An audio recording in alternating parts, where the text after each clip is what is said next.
नमस्कार दोस्तों, जनसंवाद में आपका स्वागत है। आज चला है 30 अगस्त। फटाफट बड़ी खबरें निकल के आ रही, बिग ब्रेकिंग पहली बड़ी खबर निकल के आ रही है। नूंह में सांप्रदायिक हिंसा को लेकर फिर से मेवात में किसानों और खाप पंचायतों ने नफरत के खिलाफ एकजुट होकर जमकर किया प्रदर्शन। खट्टर सरकार हिल चुकी है, बताएंगे इसके बारे में। वहीं एक और बड़ी खबर, एनडीए को टक्कर देने के लिए टीम इंडिया आज मुंबई में कर रही है अहम बैठक। वहीं आप देखेंगे कि लोगों और खास कर देखा जाए तो सीटों को बंटवारों को लेकर भी होने जा रही है बैठक, इसके बारे में बताने वाले हैं। एक और बड़ी खबर निकल के आ रही, अमेठी से लड़ने जा रहे राहुल गांधी, सब कुछ हुआ साफ, बताएंगे इसके बारे में। टक्कर की लड़ाई होगी स्मृति और राहुल की। एक और बड़ी अपडेट निकल के आ रही, 5 दिवसीय दौरे पर जा रहे हैं राहुल गांधी, किस तरह से बीजेपी में खलबली मची इसको लेकर ये भी आपको बताने वाले हैं। वही ज्ञानवापी मस्जिद को लेकर सितंबर में आ सकती है बड़ी सुनवाई, बताएंगे इसके बारे में। एक और बड़ी खबर, इस समय गैस सिलेंडर को लेकर काफी ज्यादा बोलचाल है कि सस्ता हुआ 200 रुपए, लेकिन वहीं दूसरी तरफ जी हां, फिर से मोदी का प्रोपोगेंडा साफ सामने आया है। कहां महंगाई बढ़ रही है ये भी आपको बताने वाले हैं। देश में मसालों और दालों की कीमतों में हो रही है अहम बढ़ोतरी। एक और बड़ी खबर, जी हां, राम मंदिर के उद्घाटन पर हो सकता है गोधरा जैसा कांड, ये किसने खुलासा किया ये भी आपको बताएंगे। एक और बड़ी खबर निकल के आ रहा है, अखिलेश यादव से मिलने पहुंचे नाराज अयोध्या संत परमहंस, ये बताएंगे आखिर क्या वजह रही है। वहीं ममता बनर्जी ने महंगाई को लेकर पोल खोल दी है बीजेपी की, ये भी आपको बताएंगे। एक और सबसे बड़ी खबर मणिपुर से निकल के आ रही, मणिपुर में फिर से भड़की हिंसा, पूरी तरह से सुप्रीम कोर्ट सवाल खड़ा कर रहा है राज्य सरकार पर। वहीं नहीं थम रही हिंसा, एक की मौत। एक और बड़ी खबर निकल के आ रही, मध्य प्रदेश में बीजेपी के अंदर खलबली, 40 से ज्यादा निवर्तमान विधायकों का कटने जा रहा टिकट। एक और बड़ी खबर, G20 में खासतौर पर भाजपा जो है वो गरीबी को हटाने और गरीबों को छिपाने की कवायद करने जा रही है, यानी कि पूरी तरह से एक संयोजक नाटक रचा जा रहा है कि भारत सब कुछ सही है। एक और बड़ी अपडेट निकल के आ रही, महाराष्ट्र में किसानों का मंत्री प्रदर्शन हुआ है, बताएंगे इसके बारे में कि आखिर क्या वजह रही है। वही मुस्लिम पक्ष की तरफ से भी अब गौ रक्षक के रूप में सामने निकल के आ रहे हैं मुस्लिम वाले लोग, ये भी आपको बताएंगे। एक और बड़ी खबर निकल के आ रही, मध्य प्रदेश में 450 रुपए की रसोई गैस राखी के लिए 250 रुपए देने जा रहे हैं सीएम शिवराज, ये भी आपको बताएंगे। वहीं अखिलेश यादव ने क्या कुछ कहा है खासतौर पर घोंसी से, ये बताएंगे।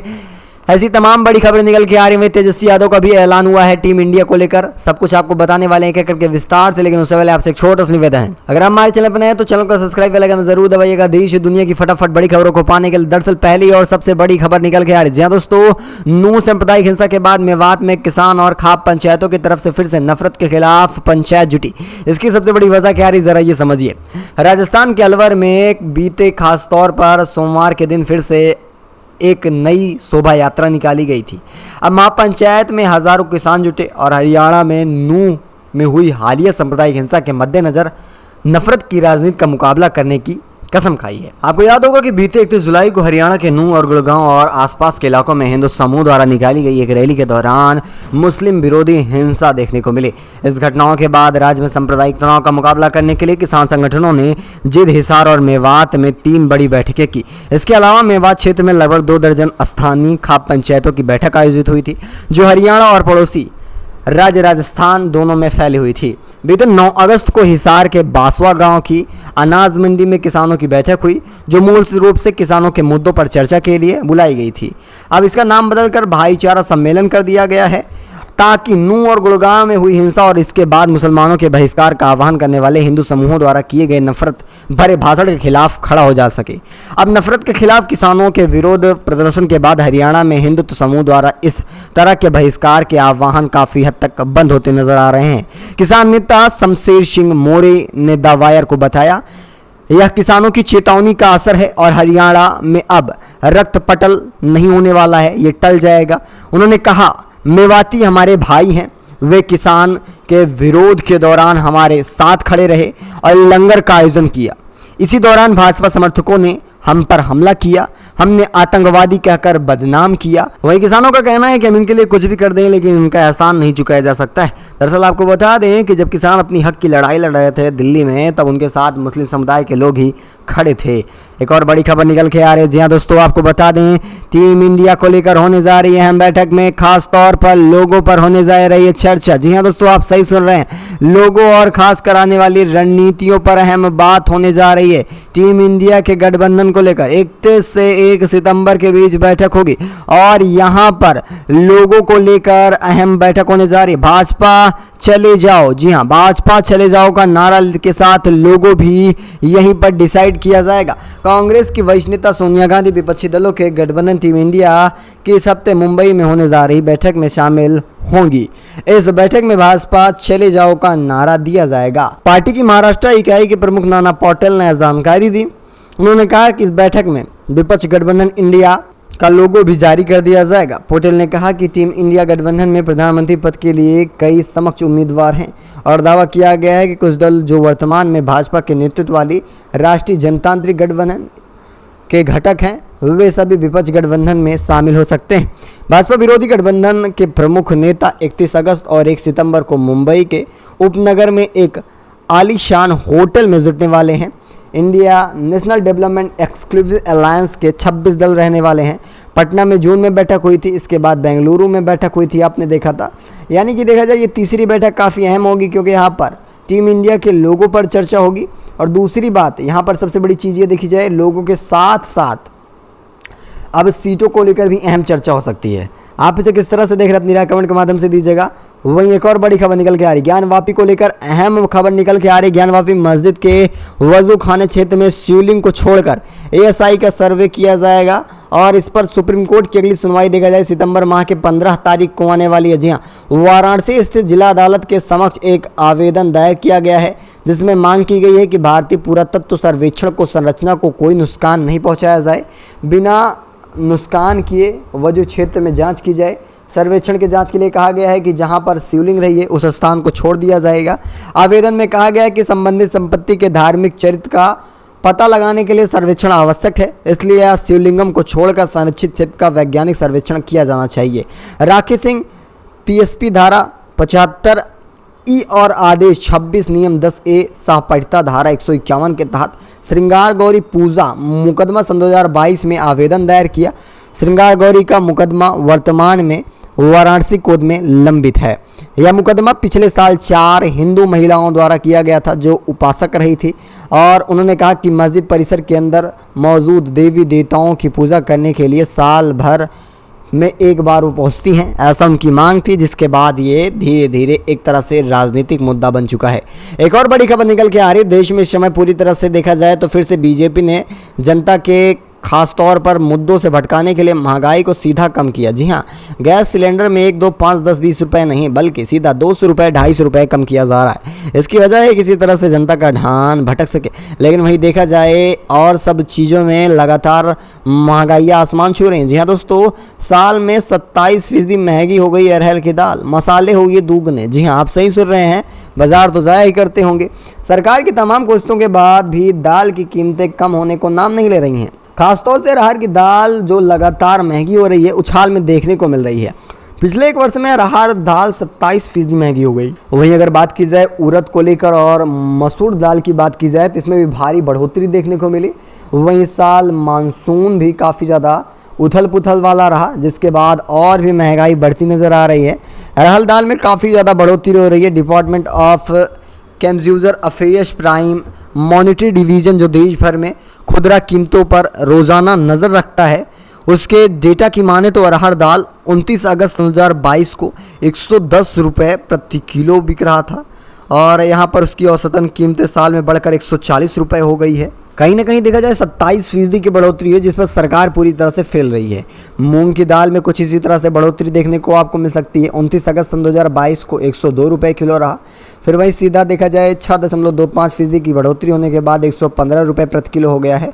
यहीं पर देखा जाए तो महंगाई सीधा आसमान छू रही है। यानी कि देखा जाए एक तरफ महंगाई कम की जा रही है तो दूसरी तरफ जनता को महंगाई की मार ज़रूर झेलनी पड़ रही है। इन सबको आप किस तरह से देख रहे हैं अपनी राय दीजिएगा।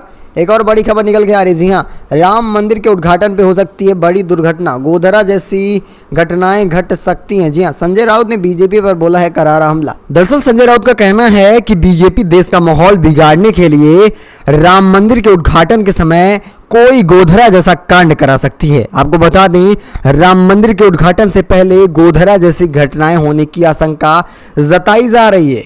वही उन्होंने का कहना है कि ये दिमाग के अंदर डर बैठाया जा रहा है। अयोध्या में राम मंदिर के उद्घाटन से पहले गोधरा जैसे दंगे या घटनाएं हो सकती हैं। बता दें, राम मंदिर का उद्घाटन 24 के आम चुनाव से कुछ महीने ठीक पहले होने जा रहा है। संजय राउत ने मुंबई में ये सब कहा। जनता और कुछ नेताओं के दिमाग में यह डर है कि जो पार्टी चुनाव जीतने की सर्जिकल स्ट्राइक जैसे ड्रामा करती आ रही है वह कुछ भी कर सकती है। संजय राउत ने कहा कि जम्मू कश्मीर के पूर्व राज्यपाल सतपाल मलिक ने आरोप लगाया था कि सन 2019 का पुलवामा अटैक असल में हुआ नहीं बल्कि कराया गया था। ऐसी चीजें सन 2002 में गोधरा दंगों में भी आपको देखने को मिली होगी। चर्चा की जाती है कि वे दंगे किए गए थे।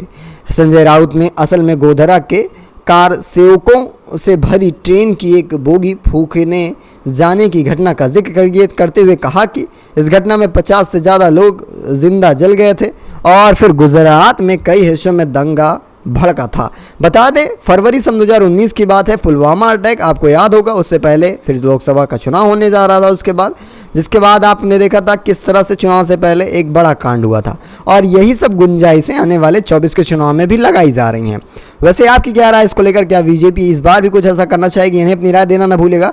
वही एक और बड़ी खबर, जी हाँ, बड़ी अपडेट निकल के आ रही है। आपको बताते चले हैं कि गैंगस्टर एक्ट में सपा नेता गुलशन यादव हुए गिरफ्तार। जी हाँ, कुंडा से गुलशन यादव सपा प्रत्याशी रहे थे। वैसे आपको बता दें यहाँ पर सबसे बड़ी बात यह है कि कुंडा से राजा भैया के खिलाफ चुनाव भी लड़े थे गुलशन यादव। जी हाँ, आप सही सुन रहे हैं, गुलशन यादव ने चुनाव लड़ा था लेकिन उन्हें गिरफ्तार कर लिया गया।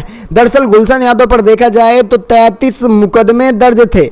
यूपी में चिन्हित माफियाओं की लिस्ट जारी हुई थी और ये हिस्टर लिस्ट में शामिल हुए थे और इनके ऊपर 33 मुकदमों के साथ इन्हें गिरफ्तार कर लिया गया है। कुंडा में राजा भैया के खिलाफ चुनाव भी लड़े थे।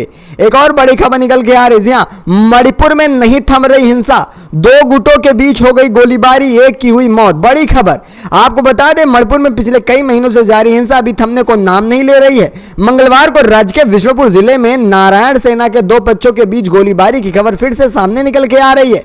पुलिस के मुताबिक दोनों बच्चों के बीच भीषण गोलीबारी में एक व्यक्ति की मौत भी हो गई है जबकि एक अन्य गंभीर रूप से घायल है। बम धमाके से हुई मौत। आखिर अधिकारियों का बयान निकल के आ रहा है कि उनके मुताबिक राहत शिविर में रह रहे ग्राम रक्षक से स्वयं सेवक के अचानक बम गिरता है जिसके कारण उनकी मौत हो जाती है जबकि एक अन्य व्यक्ति के कंधे पर गोली लगी।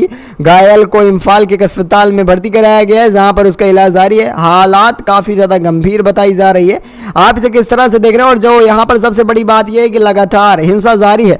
सर्च ऑपरेशन में 4 हुए थे गिरफ्तार। जी हाँ, मंगलवार को ही देखा जाए पुलिस द्वारा एक अलग से अभियान छेड़ा गया था जिसमें 4 आतंकियों को गिरफ्तार भी किया गया था। उनके पास भारी मात्रा में गोला बारूद और बंदूकें भी मौजूद रही थी और इन सब के बाद अब धीरे धीरे कहीं ना कहीं माहौल शांत होना चाहिए क्योंकि 4 महीने से ज्यादा वक्त हो चुका है और इस पर केंद्र सरकार के साथ साथ सुप्रीम कोर्ट को भी अहम एक्शन या फैसला लेना चाहिए जो कहीं ना कहीं देखा जाए माहौल ठीक करने में कारगर साबित होगा। वैसे आपकी क्या राय है? मणिपुर को जरूर बताइएगा। एक और बड़ी खबर अगर बात की जाए आने वाले विधानसभा चुनाव की मध्य प्रदेश में बीजेपी के अंदर खलबली मची है और देखा जाए 40 से ज्यादा वर्तमान विधायकों के टिकट कटने जा रहे हैं। बड़ी खबर, हलचल है मध्य प्रदेश में इस साल के अंत में विधानसभा चुनाव होने जा रहा है। भाजपा इस पर अपने दम से फिर से बहुमत हासिल कर राज्य में सरकार या सत्ता पाना चाहेगी लेकिन सन 2018 की गलतियां फिर से सबक लेते हुए भाजपा अपनी रणनीतियों में व्यापक बदलाव करने जा रही है क्योंकि देखा जाए पार्टी में इस बार एक तरफा मुख्यमंत्री शिवराज सिंह चौहान के अलावा अन्य दिग्विजय सिंह नेता भी चुने जाएंगे। अभियान में आगे रखा जाएगा। वहीं अब देखा जाए एंटी अन्वेषिक में माहौल जो है वो भी कमज़ोर हो चुका है और यहाँ पर 40% से ज़्यादा नेताओं के टिकट कटने जा रहे हैं और लोकप्रियता देखकर ही टिकट दिया जाएगा और खासकर वोट बैंक के रूप में जो रहेगा वही अब खासतौर पर बीजेपी द्वारा चुना जाएगा। और यहाँ पर देखा जाए जिसके बाद लगातार इस्तीफों का भी दौर शुरू हुआ है बीजेपी में और लगातार इस्तीफे होते नजर आ रहे हैं। इसे आप किस तरह देखें, अपनी राय दीजिएगा। वहीं एक और बड़ी खबर निकल के आ रही, G20 में भारत की हकीकत छिपाने के लिए बीजेपी रच रही है साजिश। जी आप बता दें नई दिल्ली में होने जा रहे G20 के शिखर सम्मेलन में बड़ी बात ये निकल के आ रही कि विदेश मंत्री जयशंकर और सरकार के अन्य लोगों के मुताबिक यह बहुत बड़ी बात होने जा रही है। वे इस बात पर जोर दे रहे हैं कि भारत में किसी भी तौर पर गरीबी न दिखे और इसके लिए फिर से ढोंग डोंग नौटंकी की जाए। एक और बड़ी खबर निकल के आ रही है, आपको बता दें बड़ी अपडेट निकल के आ रही है। जी हाँ, गौ रक्षक के रूप में मुस्लिम अब काम कर रहे हैं। गौ उनकी माता है। इस साल 31 जुलाई को एक धार्मिक जुलूस में खासकर हरियाणा के नूह की बात की जाए सांप्रदायिक हिंसा बहुत भड़क जाती है। अब मेवात में अब तक देखा जाए तो हिंसा पर फोकस किया जा रहा है। हरियाणा, राजस्थान और उत्तर प्रदेश तक फैला हुआ था। मेवात में मुसलमानों का फिर से गढ़ बनता जा रहा है। और यहीं पर देखा जाए, चाहे वो हरियाणा का मेवात हो, नूंह हो, पलवल हो, फरीदाबाद, गुड़गांव, राजस्थान का अलवर ज़िला क्यों ना हो, भरतपुर हो, उत्तर प्रदेश का मथुरा रहा हो, ये सब तमाम ऐसे क्षेत्र हैं जहाँ पर मुस्लिम और हिंदू खास मात्रा में है। और यहाँ पर लगातार खास तौर पर हिंदू मुस्लिम की राजनीति के बीच हिंदू मुसलमानों को लड़ाया जाता रहता है और यहाँ पर गौरक्षक के नाम पर लड़ाया जाता है। लेकिन यहीं पर देखा जाए, मुसलमान भी गौरक्षक के रूप में काम कर रहे हैं। इन सबको आप किस तरह से देखें, अपनी राय कमेंट के माध्यम से देना ना भूलिएगा। वैसे इस खास बुलेटिन बस इतना ही, मिलेंगे आपको बड़ी अपडेट के साथ। तब तक के लिए धन्यवाद। जय हिंद, जय भारत।